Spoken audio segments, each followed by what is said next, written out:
Hello, What hello, up? What up? everyone. How's it going? Nothing changed for me, just FYI. Yeah. Oh, really? It looks exactly the same. What does it look like? Just me under you in a little box. I don't know why. I don't know how to. All right. Anyway, That's fine. we gonna make it work. Welcome to another episode of Turn. Club PK. Pull it up on YouTube so you can see what it's supposed to look like. I, 'Cause I it's have it, there. but YouTube is behind, so Yeah. I'll just be behind. Okay. That's fine. All right. Hi. How's it going? It's Is going it well. How crazy? are It's you? it's gonna yeah. It's gonna be fun. It's a wild ride. We're using a new platform It's tonight. gonna be fine. I feel like all the things happened before, and things are fine now. We've So done well. I've used this platform for other things. I've never streamed my own thing here before. I've produced shows. We're using Ecamm today. I've produced a lot of shows in Ecamm actually, but they're different kinds of shows. They're not like I've never been the host and the producer at the same time on Ecamm. So buttons I don't know, and I couldn't figure out how to go live and stuff like that. But we're live now, so yeah, figured it out. So it's yeah, fine. yeah, got that part. How you doing? Other than that, I'm great. How was your day? My day was fantastic. It was Did you do busy. anything? I had a lot of. Go ahead. Did you do anything unique? Anything different? Anything new and exciting? Is there a question you want to ask me? That is the question. Did you do anything unique or new and exciting? Not from my perspective. No. How about from our audience's perspective? Yes, I'm saying. Is there a different question you want to ask? That's the So I exact same played question. I played some. I played some badminton today. I started playing Badminton. badminton with. I mean, randoms. Really. Randos? People you don't know?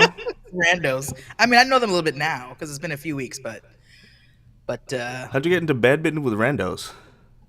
there's like a program, I guess. Program is not really the right word, but there's like a athletic complex some miles from me, and they reserve times a couple days a week specifically for people to play badminton. For And so badminton I in signed. particular. Yes, nothing else is happening in the gym at that time. Wow. That's interesting. So I signed up for it, and three other people also signed up for it. So there's four of us. There was a second class that was full, which fine. I don't want to be in a gym full of a bunch of people. Right. I'd rather just be four of us playing badminton, which is what it is. So it's a lot of fun. So you signed up alone to this sort of kind of almost like a league in which you don't know anybody. I don't want to use the word league, but everything else you said is correct. So Yes. just to be clear, it wasn't like you and one of your friends signed up together to play badminton. You went No, by no, no. yourself. Yeah. What drove you to do that? I really like badminton, and I don't like exercise Okay. unless it's a sport. Right. If it's a sport, gotta I'll be do it something all fun. day, Yeah. every day. Yeah. And badminton is something that I know that I like. Yeah. And it's one of the things that I'm doing. I'm trying to find a couple other things too, because I kind of want my week to be full of activities like this. So I'll find some other stuff too. But I just wanted to have some fun and move my body more. And the Yeah. only way I'm going to do it is if it's sports. I'm not doing it any other. You were always pretty good at softball. I don't know if you liked it, but you were pretty decent when you were younger. Of course, I love. That was like my favorite. Okay. But I was good at all the things. Right. And really what I mean by that is I wasn't the best because there were a couple of guys in the class who were better than me, but I was better than most of the guys in the class, whatever we were playing. So, I feel like I have some natural, whatever the word is for sports and stuff. Aptitude. So, aptitude. I was going to say acumen. Is that right? Acumen is also correct.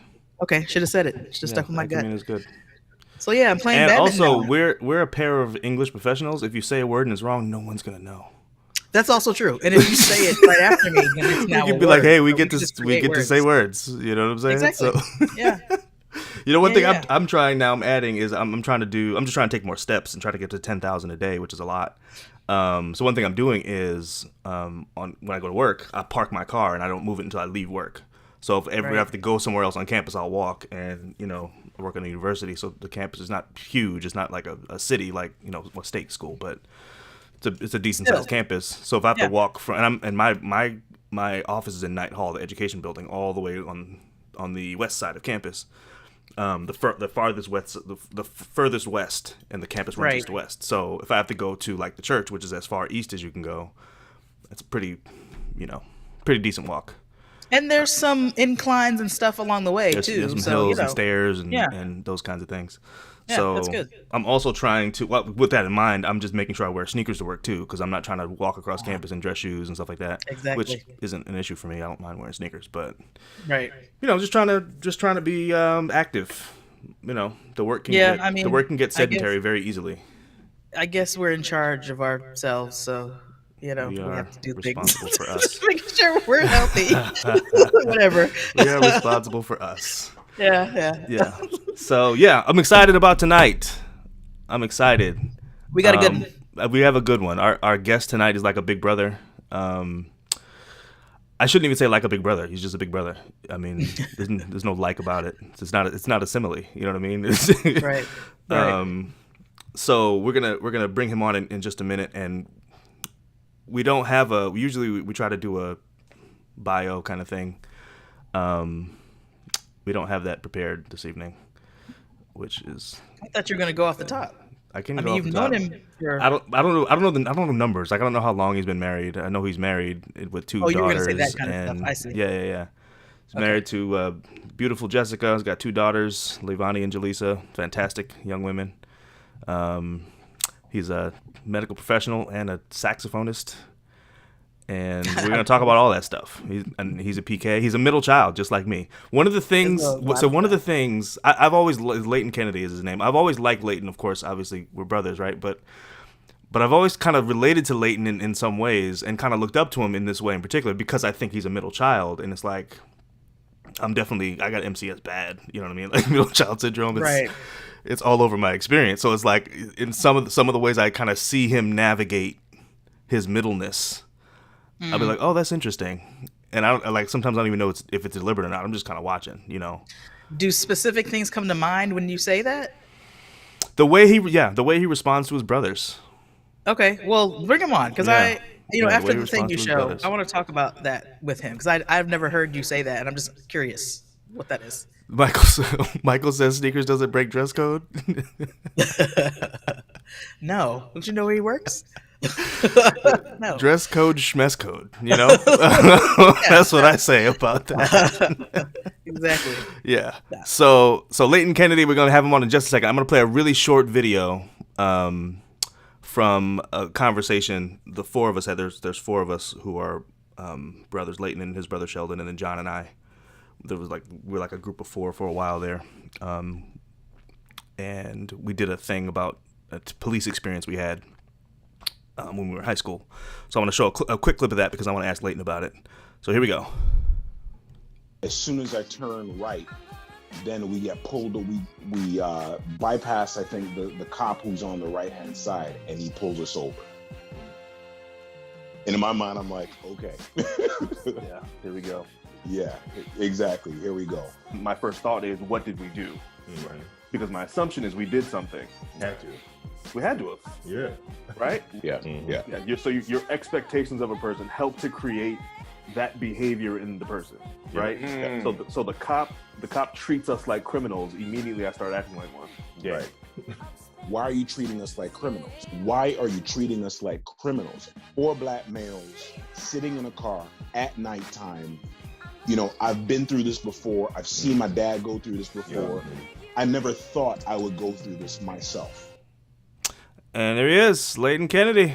Nice. Woo! There you go. Hear it. Nice and loud. Robust sound effects. Those Nice and robust sound robust. effects. There we go. Yeah. That's good. Let me zoom Leighton in just a little bit here. Welcome. Yes, welcome to the show. Welcome. There we go. Now your sound is out. Yeah, because I don't hear anything. No, I hear nothing. While he's working on that, I want to just really quickly. I mentioned in that clip. This thing. Where's my? Oh, here it is. I mentioned this thing. Where when your expectations of a person help to create the environment in which they act like that. That's called the Rosenthal effect. It's a like a psychological term or whatever. If you're interested in reading up more up on that, but it's actually true. The way you expect people to act influences how they end up acting, right? So we were talking about the police experience and all that kind of stuff, and how the cops treat us like criminals, and now we're acting like criminals, and we have no criminal inclinations whatsoever. We got nothing. This is a similar. There's a man. I used to teach this every semester.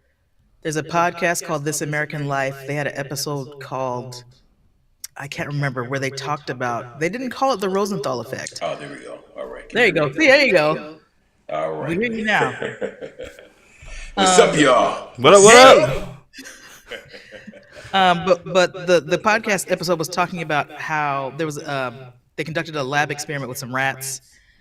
Rats are all the same, Right. but before they put these rats through a maze, they treated one group of rats one particular way and a different group of rats a different way. And the ones who were treated with kindness and gentleness did way better than the ones who were treated poorly. So this sounds like the same, similar I guess. idea, Maybe yeah. not exactly the same, but similar idea. Yeah. Yeah. Yeah. So yeah, Also, welcome, Leighton. Welcome, welcome. I like that shirt. I didn't Yeah, tell you yeah, that. yeah. I didn't tell you that beforehand, but that's a nice shirt, man. I like that. Oh, thanks. Yeah. I didn't pick it myself. I was gonna say, Jessica got that for you. We know what time it is, man. We know. We know what time it is. For sure. What's up, I Claire? hear him very softly on my side. Now, He's good for me. is Hey, it? Not at all, but anybody watching? Can you guys hear him well or what? Yeah, Let me know. if they hear him well, it's fine. Audience people. yeah. Couple of I you. do notice, Leighton, that I feel like your voice has gotten much higher Yeah. over the years. What's going on with that? I remember. Thank you. Is that it? Well, you do a bunch of music stuff, and I know how you treat your voice obviously affects the timbre and other kind of stuff. So when you're singing, for example, with your brothers, you're not usually singing bass, you're singing tenor, right? So that's a fascinating conversation. So I hadn't sung with my brothers for a while, and just this past Sunday, I sang with my brothers and my nephew. I saw And that. So when we got to practice, my nephew, like his range is like he's down there with Sheldon and myself. Really? And Bobby's no slouch himself, right? So I'm like, oh my goodness. So we're singing a song. We're singing like this commission song up in it's gonna be up in the tenor range, and we're warming up. And my nephew walks in. He's like, "Yeah, how you doing, Uncle?" Bro, your voice is gonna have to be and like literally you have to be up here. You can't be talking down here because we're singing up here. So yeah, this hilarious. You have to be conscious of how you treat your voice, right? Right. So, but when you guys get together, you're always the bottom part, whatever it is. Yeah. That's just by virtue of because my range, I'm not able to get the same range, maximize range the same ways that my brothers can, but they can take my part as well. I mean, but we know where we fall once we, get together. So yeah. That's cool. That's cool. So back to the clip I showed. That's from a few years ago. It was actually from 2020. We recorded that during the pandemic.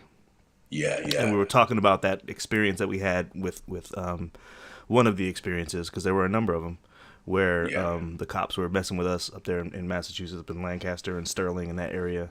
But one thing you said in that video that we never really got into that I wanted to ask you about is you saw your dad go through this, and in the longer video you talked about how I think it was maybe everybody in your family. Your dad was like pulled out of the car and like thrown over the hood of the car and like punched in the stomach or something like that. Do you remember that experience? You remember talking about that? So I had to actually write about an experience specifically when I was younger. We were heading down south, and the short of it is that my dad, he got unjustly pulled over, and it was like everything was in slow motion as it happened, but the cop was yelling, it was just really strange. I don't recall any slamming on the hood. He brought him to the back, and I think he kind of checked him. It was just really weird. And it had I never recognized the impact it had on me until I had to do the review. And I think when we had to do that sit down, that kind of started bringing up some old feelings, and I didn't think that it, I didn't think it was going to come out in the way that it did after I kind of sat down, and the pandemic didn't help Right. because of everything that was Right. going on. But it was just it was nice to reflect though, and I feel like at this point in time I have a different perspective, now in retrospect. So I think it's definitely nice to kind of review stuff and kind of get a sense of just where you're at. Right. Yeah, you can't say things like that with me around and not expect me to dig deeper. So my first question is, how, after you recorded that episode, what happened to you? Like, what happened? What kind of reaction did you have? What kind of feelings did it bring up? Anger, anger, because I do recall, like, after that incident happened, we all went home and told our parents, about what happened. And I was like, no one touched us per se, but the very idea of questioning, and Paul was the youngest in the car. He was visibly upset. Like, that just felt like a violation, right? I'm the eldest in the car, and I felt very responsible to making sure we're getting home safe, as if it's within my power. Like, we're not doing anything. And Paul had a reaction that it was clear that he's never been through this. Why is he going through this? None of us should be going through this. So to now reflect on it, it felt like I was getting some of the old emotions started to come up, because it wasn't only that incident that happened. Like, we were I was pulled over several times. You guys were pulled over separately in your own driving experiences, and some of it was really unjust. It's the way the police did their jobs, and now I haven't understand they do their jobs in a certain way. I still don't agree, but I had to process through that. And fortunately, I have a cousin who's a police officer, and so to be able to kind of see him on that side, I was very happy to have a cousin on that side and be able to reflect what he deals with, the stuff that he kind of goes through, even though it doesn't fully justify what we went through. Right. Mm-hmm. But I was able to work through a lot of feelings, and I feel good. I think the best thing coming out of that was the rules of engagement when you get pulled over by the cops. 100%. And the things that you pass on to your children. 100%. What do you do when you get pulled over? Yeah.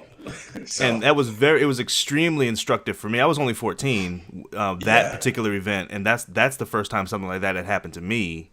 Yeah. But as both of you know, the rest of the time we were actually living in that city, living in that state, really. There were I think there was 15 additional times that we were pulled. I think, if I remember correctly, I think it was 16 total. So that would have been the first of a slew of events. And it started with me as a passenger in the back seat, but not even driving age. And it continued all the way through. I actually didn't have my license yet when we left Massachusetts, but I had my permit. So I was driving, and there's always somebody in the car with me. So I went from a passenger to a driver. And like you said, that really taught me the rules of engagement. I'm watching. I got three of my big brothers in the car. What are we supposed to do? You know what I mean? And I learned a lot, and I've never seen you that angry to this day. That was 30 years ago. I've still never seen you that angry. It's crazy. So, but it was when we got back to the house. You didn't mouth off to the cop. You know what I mean? You didn't try to flex on the cop. None of that. It was like, let's get out of here. And then back to the house, it was like, yo.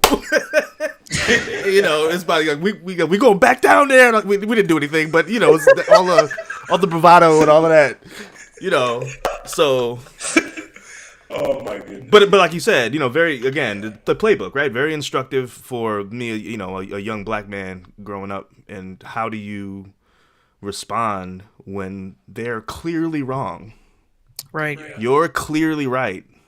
Mm-hmm. But they got guns though, so let's so let's keep that in mind. Yeah. And they use them. They don't have no problem using them. Yeah. So Leighton, you have 2 daughters. Do you have the conversation with them, or Absolutely. is the conversation the same? It is, but the thing is that I grew up with brothers, right? And typically the story is always about males, right, being pulled over. But I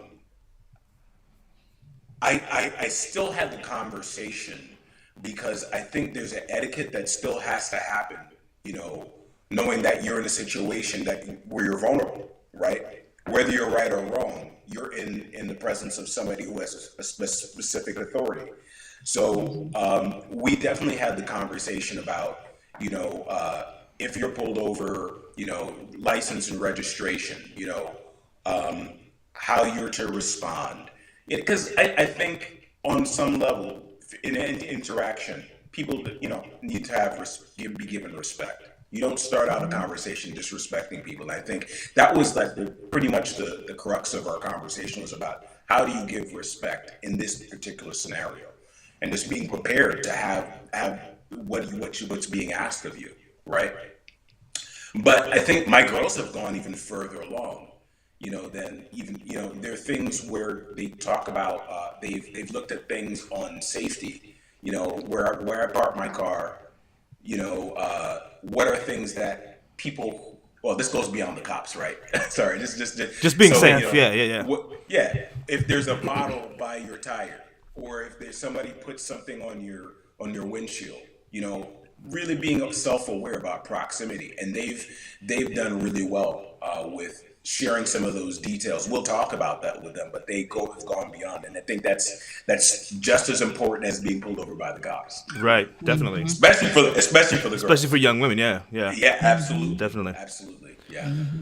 So how does, let's talk about your pops for just a minute. How does seeing your dad go through that impact you? You know what I mean? Like and then his response to being treated unfairly and unjustly. You know, what are some of your takeaways as a younger you know, teenager, or however, I don't know how old you were, but yeah. Yeah, I mean, I guess the question for me always came up: will this injustice happen to me? You know, and is there a way that I can respond so I can avoid? Not really, you know, removing all color aside, like all those things aside, like, they come from, you know, my parents are boomers, right?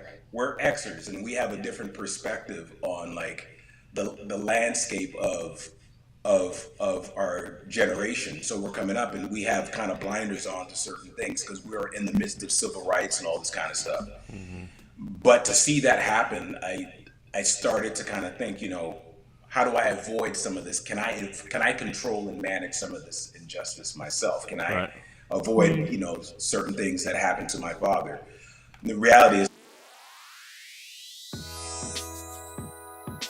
Growing up, our mom used to make huge breakfasts on Sunday. sorry. yeah, she did. She used to make breakfast. So did mine. Is that a segue? Wrong button. Clearly wrong button. You're 3 minutes early. Oh my goodness. Yeah. What were we talking about? I have no idea. There's a lesson in this, and the lesson is, and I'm not married, I'm not dating anyone, but the lesson to any woman who's listening to me is let the men play and don't be upset about it. That's it. Let them play and have fun. They're gonna fix it. They're gonna mess stuff up. It's fine. It's fine. That's what I've learned. You're saying that because I'm over here playing with buttons and I pressed the wrong one? I played with buttons for like 2 days though. 2 days. And Well, some of my settings changed and I don't know how. So of course not. I'm trying to Because you're figure it just out. playing. And also, That's fine. yeah. That's fine. No problem. Deton, it's not funny. I can't even read my cousin commenting. We're never using this again. I'm just to be clear. Say what now? We're never using this again. This is Why the not? one and only time. I can't even see. I can't. Oh, see you can't see the anything. comments. I gotcha. Yeah, like I can't. You know, I feel like I'm a guest on the show. Right. That's So, how it the breakfast thing wasn't supposed to come up yet. It's coming. Actually, we're actually almost at commercial time. That's what I'm saying. We're It's 2 almost- minutes. it's almost Might as well time just for play it. And we forgot what we were talking about anyway. So you know. Yeah. There's, Next question. So let's do one more question, and then we'll take a little break. So, what about how much did you like being a PK? How much did you enjoy it? Was it like what are some of the perks that you felt like you got from it? Oh wow, man, That might be two different questions. I know, right? It is two different questions. You know what? It was a mixed bag for me. Right? Okay. I think I more enjoyed it than I didn't. Okay. Right, and I think it's because of the amount of people that we got to meet. I think just being you get to engage with so many people, not only within church, but even like my dad's colleagues. During that time, people would come over. They're preaching at the church. They'd stay at our house. We get to meet and talk and just hear conversations about people's experiences. So I think it was pretty fabulous from that perspective. So I think people treated us with I guess pastors get revered, right? Because they're the leaders in churches, and so I think people looked at you, and in the same way, if you weren't well behaving, right? Yeah, right. If you're That's a well factor behaved, for sure. then there's people tend to be just genuinely not. People were nice, but if you do well, people are that much more engaged with who you are and because the eyes are on you. So I think there's some pluses with that. So that's what I would say. Yeah. I love this. This is why we do this show. I'm just so interested in the different perspectives on the same thing, right? Because we all have that same experience of eyes on us and people paying attention to us and so on and so forth. But you thought of that as a positive, and somebody else might be like, "I hated all the eyes that were on me," or whatever. It's the same thing. It's just our reaction to it is so different. That's just fascinating to me. I said that because Claire is sitting right here, and she was not one of the ones that enjoyed the attention. She did not enjoy the attention. Not enjoy it. But I doubt she would call that a perk. I didn't fit into what Leighton just said. I wasn't. Not that I wasn't doing what I was supposed to be doing. I was a tomboy, so I wasn't interested in the things I was supposed to be interested in. Supposed to be in, yeah. So Right. I wasn't fitting any of the molds really. And so for me, that just made the scrutiny and the criticism worse. And because I am who I am, I wasn't gonna change who I was or what I liked to suit To people fit somebody I didn't else, like. yeah. You know what I'm saying? And I probably just leaned more into it, which just made things worse. So different That's pretty perspective. wild though, Claire, because I'd say that there were definitely aspects of that all eyes on you that I was kind of frustrating, right? Because there was like this double standard where you had friends, they were doing stuff, or doing certain things, and you weren't allowed to do it, right? Right. It's like, yo, you're the pastor's kid, Right.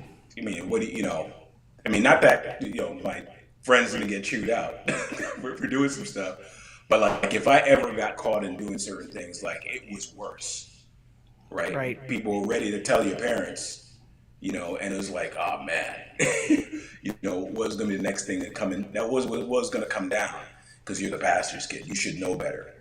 Yep. That was the harder part. I always hated "you should know better," Yes. even though it's true. And we all do know better. That's the thing. That's the thing I hated about it. I hated it just always felt disingenuous to me to say that to me because of who my dad is, because that has very little to do with why I'm doing what I'm doing. Right. And also, the person that's saying that to me, you also know better, and you're doing some dumb stuff too. So what are we talking about here? It always kind of felt like a whole "he who is without sin should cast the first stone" kind of thing. Exactly. Y'all players, put your stones down and walk away because everybody's doing something. So why are you coming at me? That's kind of how I always felt about it. You know what I mean? So yeah. that was definitely not a perk in my estimation. Yeah. I liked my favorite thing I think was going to the front of the potluck line. Or sometimes just sitting down at a table and getting food brought to you. We didn't have to stand in line at all. That happened too. Yeah. Yeah. That happened too.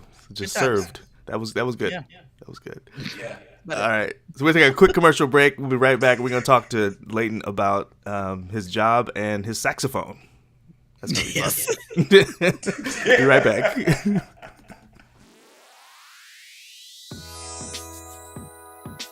growing up, our mom used to make huge breakfasts on Sunday mornings. But in our 40s, we really don't have the energy to be doing all that. That's why we like to go out and grab something quick and delicious from a local restaurant. This week's episode is brought to you by Godworks and Mysterious Curds and Whey Brunch Restaurant, an all-you-can-eat exclusively dairy restaurant that serves only brunch from 4 a.m. to 2 p.m. on Tuesdays. They're closed every other day of the week. Isn't brunch breakfast and lunch and sometimes dinner stuff? So they just sell food then? And only once a week? Come bring your family and enjoy dishes like tofu scramble, made with real farm fresh eggs. So, scrambled eggs? Or order vegan chicken and waffles made with all white meat chicken that's been soaking in buttermilk since last Tuesday. The waffles come with a heaping dollop of their specialty in-house vanilla whipped cream. That's just chicken and waffles. Why did you use the word vegan? Or try the vegan quiche. Each serving is made with 4 eggs and real mozzarella cheese. I don't think you know what vegan means. My favorite is the vegan white meat chicken porridge. Let me guess. They use real whey and chicken in this vegan dish. Right? And for a lunar time, use the code CLUBPK. We're vegan, but we eat dairy and poultry. That's CLUB, PK, WE''RE, VEGAN, BUTWEEAT, DAIRYAND, POULTRY. When you order the vegan breakfast sandwich made with homemade biscuits and last week's leftover white meat, and you'll get 20% off your entire order. Why don't they just use the dark meat? That's right. For a limited time, use the code CLUBPK. We're vegan, but we eat dairy and poultry. That's CLUBPK, WE''RE, VEGAN, BUTWEEAT, DAIRYAND, POULTRY. When you order the vegan breakfast sandwich made with homemade biscuits and last week's leftover white meat, and you'll get 20% off your entire order. Stop by Godworks and Mysterious Curds and Whey Brunch Restaurant next Tuesday between 4 a.m. and 2 p.m. and enjoy a meal with the family. I love So grateful to our sponsors. Godworks. God's ways aren't only mysterious; they are also delicious. And not vegan as well. And not vegan. Yeah. Oh, so man. So I have to clarify something here. And I thought about muting the background noise and decided not to. I thought it'd be funny to hear us laughing during the commercial. I think that was a good choice. But but I just want to clarify something here, and I'll just do it with the video. Here we go. This is really quick. Come bring your family and enjoy dishes like tofu scramble, made with... so stupid. I just want to say on the camera while we're recording, this whole thing is Claire's idea. This entire script, That's true. all of it, the restaurant, all of this is Claire. Anyway, Claire's are dumber than mine. I want you guys to know. That's not... Anyway. Claire's commercials are dumber than mine. If you're watching a commercial and you're like, that is really stupid, that was absolutely Claire's idea. She don't know when to stop is what it is. She don't know when to she don't know where the line is. Okay, I'm ready. She's a habitual line stepper. So yeah, I just wanted to clarify that was absolutely Claire's idea. 100%. That was Claire. I feel like I'm remembering this correctly. You spelling out the code. I think you did that in one take. I definitely did mine in one take. I feel like I did it like 3 or 4. I couldn't get through it without. That was You actually the hardest of our commercials to edit because we had so many drop takes. Usually we do it in 1 or 2 takes, but we had to cut and it needs to be clean in the presentation. So it's like you made it halfway through your line, you got to start over. And we had to do that a bunch of times because that was idiotic. That was funny. Oh man. Yeah. Okay. I love you guys. Yeah, man. It was, it's Always laughs. Always laughs. so back to you. Okay. Back to our guest. Talk about. Let's do the sack. Let's do your profession first. How did you get into the medical? Because you're a psychiatric nurse practitioner, right? Yeah, I Yeah. am. How did you get into that instead? Like, was there like a push towards ministry, your father's son kind of thing, and did you kind of go away from that, or was there not? Did that not happen to you? And then how'd you get into the medical side? So, first of all, like, I didn't want to have anything to do with any of the things that my parents were doing. Okay. Right? There's always this thing that sat there amongst people at church. They'd put your kids up to, preach a sermon and like being up front and doing things like it's even now, like it's like this tension for me, right? But it is what it is. But I think for me, I saw my parents doing work at home and odd hours, getting calls, and I'm like, that was just a bit much. It was a bit much for me. So, but I always had this thing about I wanted to become a medical doctor. I wanted to become an artist. And then, I got the message, the sad message that they don't get their recognition until they die. So I guess that's how you kill a kid's dreams. Parents don't do that to your child. So I used to draw over everything, but anyway. But I think actually, when I was in high school, my senior year,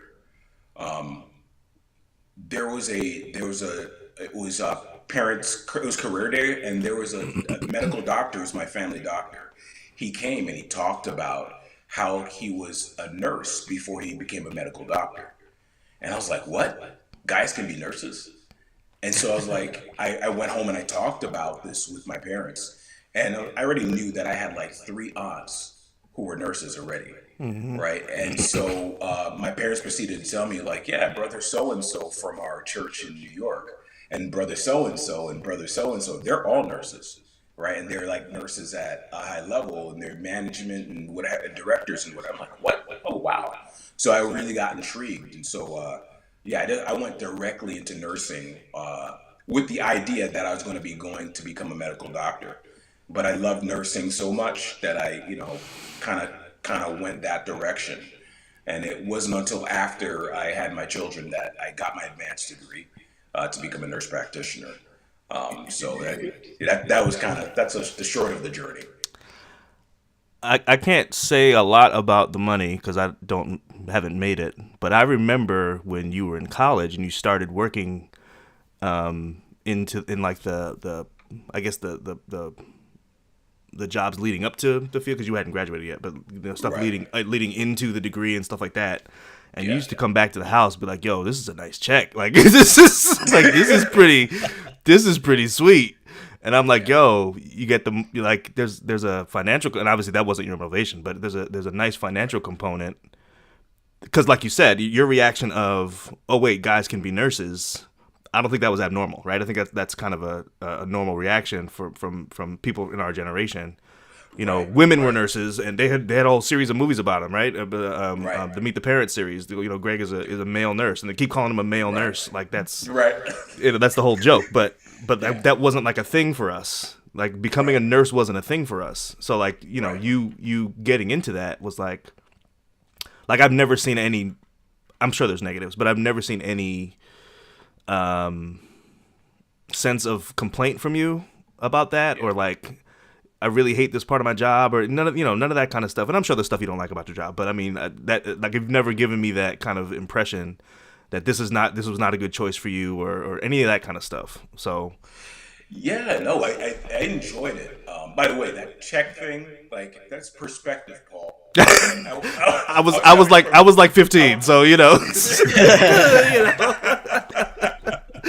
from minimum wage, and then you start getting more than triple your minimum wage. You're like, oh wow, that's great. Right? Yeah. You're also living at home with your parents. That's so, also true. Yeah. What do you have? But I think nursing was intriguing because there were so many things that I could do, right? And I got some really great advice from aunts and who gave me some advice just to explore, and so they told me to, explore. So I had like 3 jobs. I was working for 3 different places, part-time gigs, just to get different experiences, which was really rewarding for me because it built up skills, but also allowed me to build up some interest in different areas. Eventually, I ended up in psychiatry.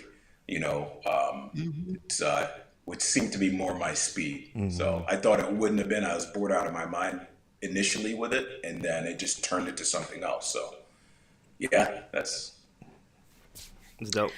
When I hear the word psychiatry, and I'm sorry, this is gonna be it's okay. now that Go I ahead, start. man. Now that I've started, I have to finish. Yeah. When I hear the word psychiatry, I think crazies. So, what do you do? I deal with people who have come from really tough experiences and have, who've had what we say had breakdowns, or their life has been altered, so they can't really function in what we say is a normative way.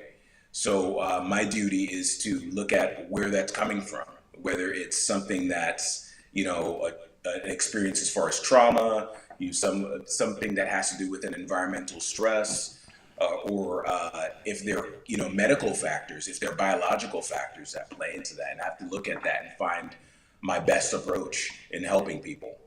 And that may amount to just talking to people, and it may amount to prescribing medication or treatments, for that matter, or health lifestyle changes in order for people to be able to kind of work their way back into more normativeness, better cycles in their life. So yeah, it's not easy work. It's not easy work, but it's It definitely doesn't sound rewarding. easy at all. It sounds like every day is like a new adventure, probably. I'm Well, guessing. it is. It is. And you know what? Here's the thing, Claire. I'm glad you were able to speak out in the way that you did, because it allows, that's where my mind was when I first started out. And I recognized that the people that I was working with on a daily basis were people just like me and you and it's really, they're human beings. There's no split. There's really no split. And it forced me to kind of dig deep into my own life and really recognize that when sometimes there are imbalances that cause these reactions in life, and everybody goes through some sort of mental health crisis or mental health change in their life, just by virtue of stressors, by virtue of medical changes and a lot of different things. So it's very rewarding to move beyond just the terminology crazy and be able Right. to Right. kind of dig deep, right, and recognize, hey, that's me. Yeah, I like how you said, when Claire said, "What do?" You pretty much gave us a full stop. You said, "I deal with people," and then you kept going, and it was like that was clearly that was the mark of delineation there, Yeah. And it's cool for someone in the service industry to think of it that way, because Yeah. in my opinion, that's how you are useful, or how you're like productive in that kind of work. Like Yeah. what do you do? I work with people. Oh, tell me more. Okay, so now you know what I'm saying. So like, I'm talking to human beings. Now, what am I doing for those Yeah. human beings? Let's get into that. But not everybody sees it that way, and we see that in our lives. You're dealing with a teacher who's not paying attention or whatever it is. And it's Yeah. like like you're in a service industry, homie. Like you need to be like treating people like people, and then Yeah. kind of find out what they need and help them. So I love that approach, that perspective. Yeah. I remember when, this isn't in my notes, but I'm sure you knew I was going to bring this up. I remember when you spotted Jessica. And so the thing about Leighton, he did okay with the girls, right? He did okay. He wasn't home on Saturday night by himself. Now he had options and he had dates and all that kind of stuff. Then he met Jessica. That dude was home. That dude was home on Saturday night, or he was with her. That was it. There was no and where were you? You must have been sophomore, or junior, college, I was a junior. junior. So to be fair, We started talking my sophomore year. Yeah. But we became official my junior year. So Yeah. So, you're on it, but Paul. I'm talking about before you were official. Yeah. Oh yeah, that was sophomore. I'm talking before you were official. So sophomore year of college, and this dude is in his prime and all the things, and it was Jessica or nobody. we were like, yo, this dude is in trouble, and here we are, going on 30 years later. It's like Crazy. it's insane. Wow. That's insane. Wow. So Yeah. I mean, tell her I said, hey, Was it like that? Was it you spotted her and in your mind you were just like, all right, well, I guess that's it then? Like, what was it actually like for you? So, man, that's a very good question. So it wasn't like the world stops and everything is over like the first time I met her, because it didn't happen that way, right? You kind of, fickle as a kid, and just kind of your eyes are everywhere, and you kind of looking at this person, oh, this person's cute and whatever. But it's funny, like I had this connection with her, like the first encounter I had with her, and like it's just something I knew, and Paul can remember the day. I'm like, yo, that's the person, right? Like that's the person, and it was like a difficult pursuit, but that's what a guy wants, right? It was a difficult pursuit, and I'm glad that I had the perseverance to kind of pursue her, because I started learning a lot of things along the way about what I really wanted, and I think she, like, with all the conversations we had, like we'd have some really long conversations, and it was about life, and like, man, she was interested in talking about life and family. I'm like, wow. This, like, we were having some, like, it was just crazy. We're just having some really great conversations, which started to really line up over time. And like, man, I know I'm young, but like, I think she might be the one. Like every guy and every gal is always waiting for that moment, right?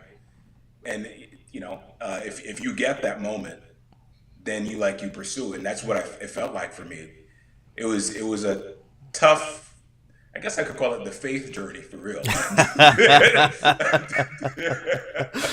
Yeah, I remember feeling like, and I don't know if this was ever expressed out loud, but I remember feeling like, because again, I was young. If you were a sophomore in college, I must have been in like 10th grade or maybe 9th grade or something like that. Yeah. But I remember feeling like Leighton likes her and she does not like him back. I remember feeling that. I don't know if we ever said it out loud, but it was definitely a feeling of, this dude is banging his head against the wall right now. She is not she is not feeling him. And then over time, and it was time, right? Over time, it was like, because again, you weren't talking to nobody. It wasn't like, Jessica's not feeling me, I'm gonna go talk to somebody else. No.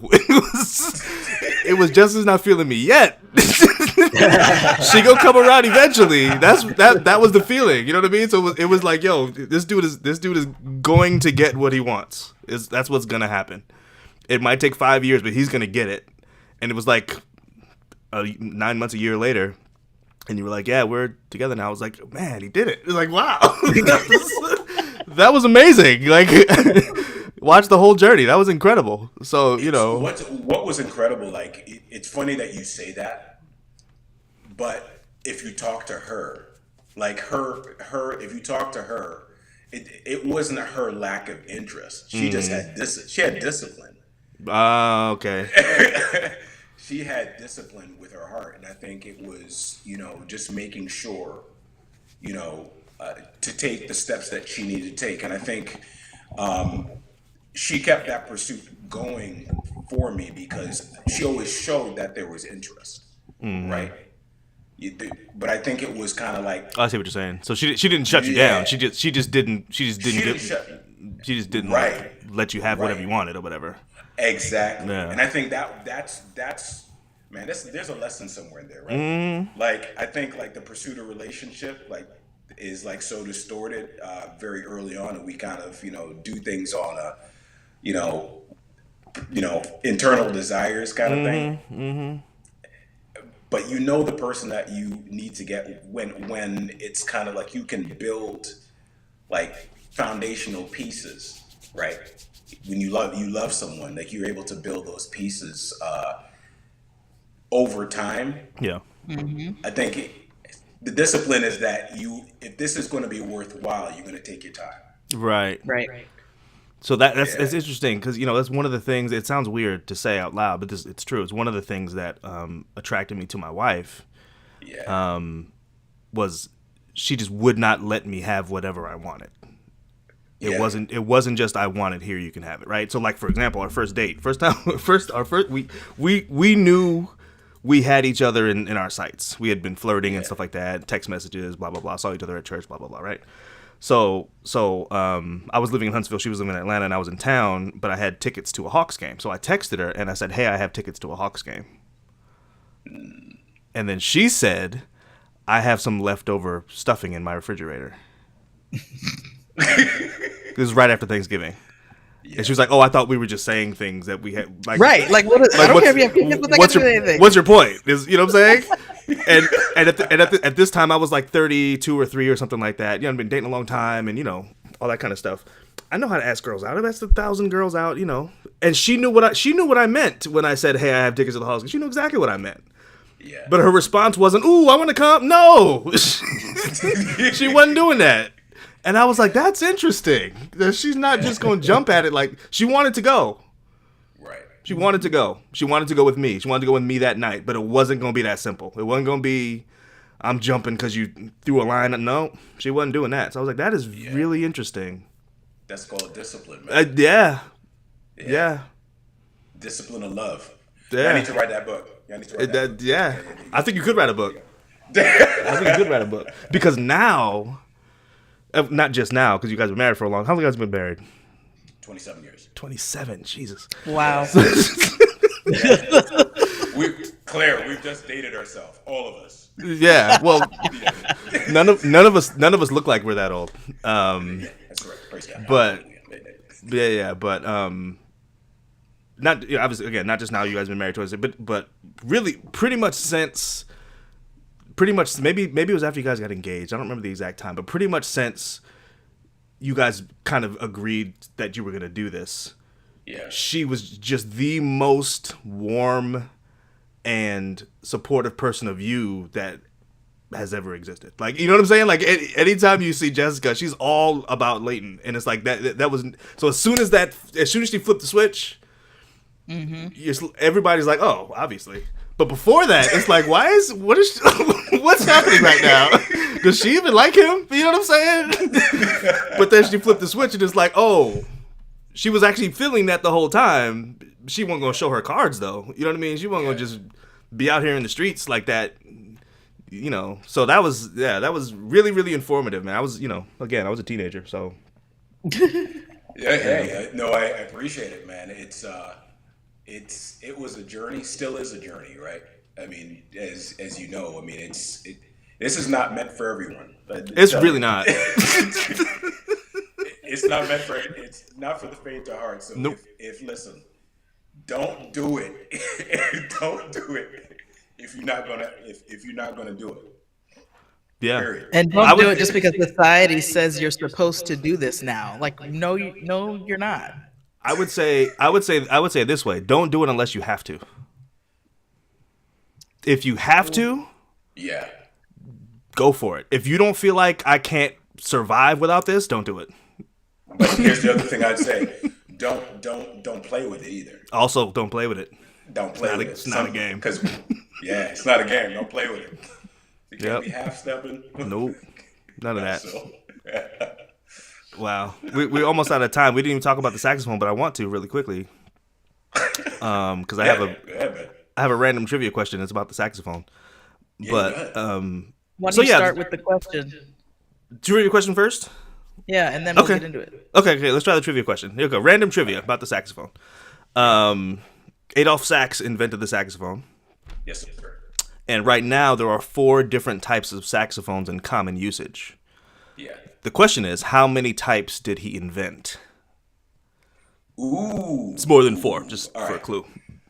Yeah, so that's a good question. I'd have to dig up my Adolph Sax history because he was an instrument maker, and the saxophone was actually. I'm giving you too much information right here. Saxophone was rejected as in the orchestra Was it really? from yeah, it was rejected. But I want to say, I'm going to say 8. 8. Am I so wrong? 12. 8. Oh, that's unfortunate. That is the incorrect answer. Oh man. But we have some nice parting gifts for you. Some nice prizes. Yeah. So it's actually the number is 14. 14 saxes he invented. There are 4 in use. I didn't know they were rejected, but we had some interesting. We saw some interesting fun facts about the saxophone about this guy. When we were looking this up. I thought Claire was going to jump in. Maybe not. I'm trying to speak as little as possible because people are saying I keep echoing, so I'm trying to not say a lot, actually. So go ahead. So, did you know that Adolph Sax was nearly killed as a child many times? One time he fell out of a 3rd-story window. He was burned in a gunpowder accident. He swallowed a pin. He nearly drowned, and he was poisoned 3 separate times, all as a child.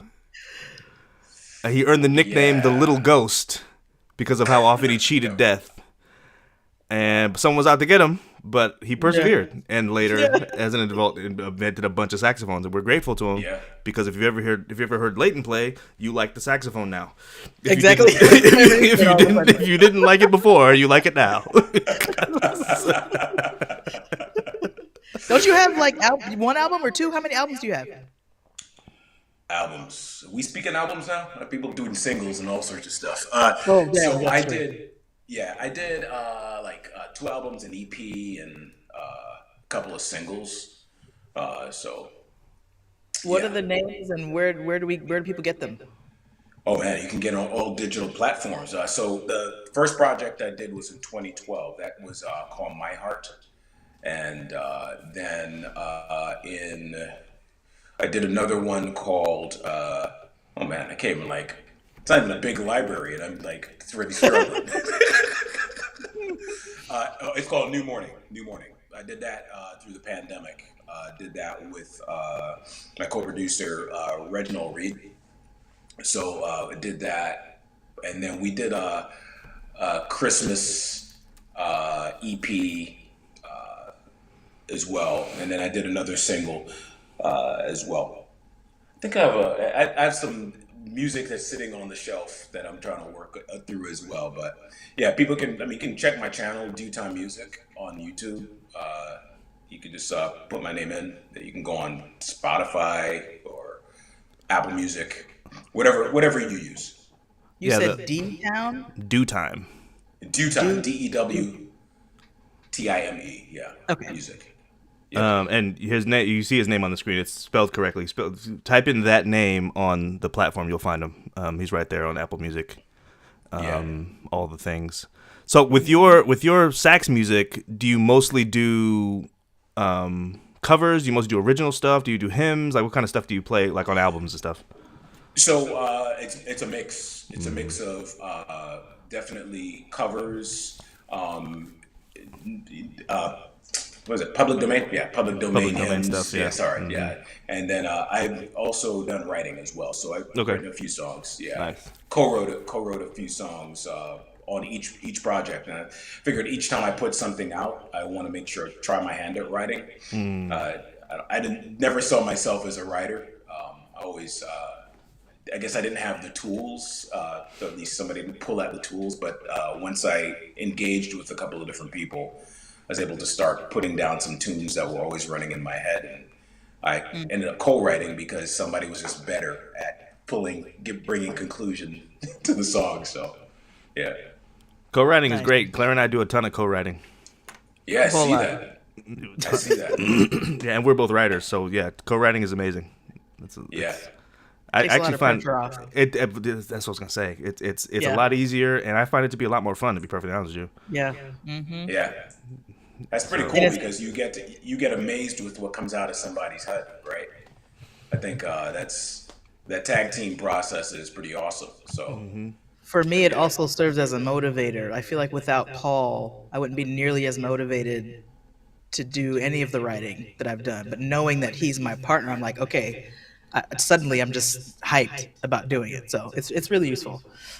Yeah, Well, so there's an aspect of somebody else is dependent upon me to an extent that helps to, you know, make it happen, help you get out of bed Yeah. and, you know, strap on the thinking cap and all the things. So yeah, I recommend co-writing for sure. I tell my students that. I tell my students you should be thinking with other people. Like, why are you doing all Right. this reading and all in your silo? Yeah. Go make a friend, read together out loud and think together and watch this show with somebody. Like, think, you know what I'm saying? Like, do your planning with another person. So it's way more fun. Yeah. It doesn't have to be Yeah. romantic, but you know, Yeah. It Yeah, could be though. it's it could be. it could You know, right. you don't have to think they're Yeah, cute, you- but they, you know, but it helps. Writing together, yes, it does. It does help. For sure. All right, we out of time. We could talk all night, but we want to We could. try to keep these to an hour. So Leighton, we want you on again. There's several things we didn't talk about that I wanted to talk about. a bunch of stuff. Namely, the middle child thing. We didn't even get to it. We didn't yeah. get to middle. We want to talk about middle child syndrome. We didn't talk about that. Yeah. Yeah. So we'll No we'll doubt. have you back if you're up to it. I We am should up do to it. we should do a siblings guys. thing. We should have the three brothers on together. I don't know. Yeah, why not? That might have to be a 2-hour episode though. We can break it up. We can pre-record it and break it up into 2 episodes. There's an idea. Yep. See what happens when you think with other people. Thinking together. You know. Yeah, Exactly. think it together. I like it. So I do have one more question. This is the last one. So Yeah. because all three of you guys, you and Sheldon and Bobby, are all musical, right? So, Yeah. but your parents aren't musicians. So I wonder how that happened that you guys are all still so musically inclined as adults now. You know what I mean? Like when you're a kid, your mom makes you sing in choir. That's one thing. But you guys all kept up with it in one way or another as adults. How do we get there? How do we get to the point where you guys are almost like semi-professional, I guess, musicians? So I got to correct you on something. Okay. Actually, so my mom is very much a musician. She was the one who actually taught me to play the piano as a kid. Nice. And so she was always involved in choirs and conducting choirs, and so she plays the piano. It's just I think when you guys came around, she wasn't doing that stuff in where we were. Mm-hmm. So so very much she was very involved in that, and actually through my dad's ministry, that's very much something she did. And my dad, music was always a thing in his house when they were growing up, even though his parents had limited musical skill, they could read music. And so the family would sing together all the time, the 10 of them in the family, right? 10 of kids. Wow.